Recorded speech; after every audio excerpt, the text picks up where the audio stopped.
The next principle I call giving up your personal history.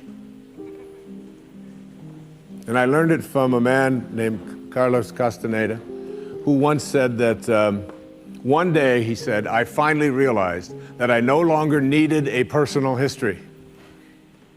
And just like drinking, he said, I gave it up. And that, and only that, has made all the difference in the world.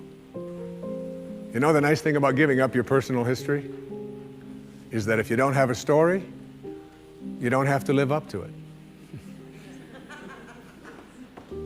All of us have these bags of manure that we carry around with us called our past, and the people who have done things to us, and the events and the circumstances, all of this stuff that we use and we bond to.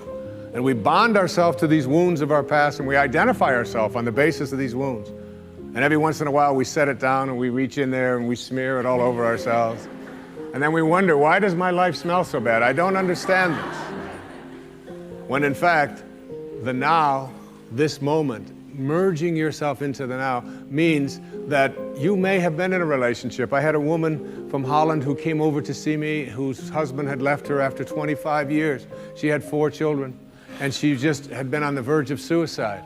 And she was losing weight, and she was depressed, and she was taking all kinds of drugs for it, and she was getting sicker and sicker because she just couldn't get over it. And she came to a book signing that I was doing at a bookstore down in Florida.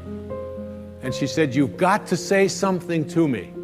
You've got to say something to me that will help me to get over this. And I told her this line. I said, give up your personal history.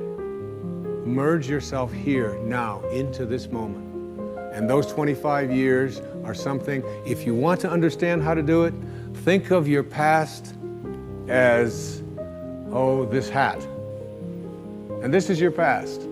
Now, you can't just set this thing down over here and walk away from it and give up your personal history, because you'll always have it there to look back at.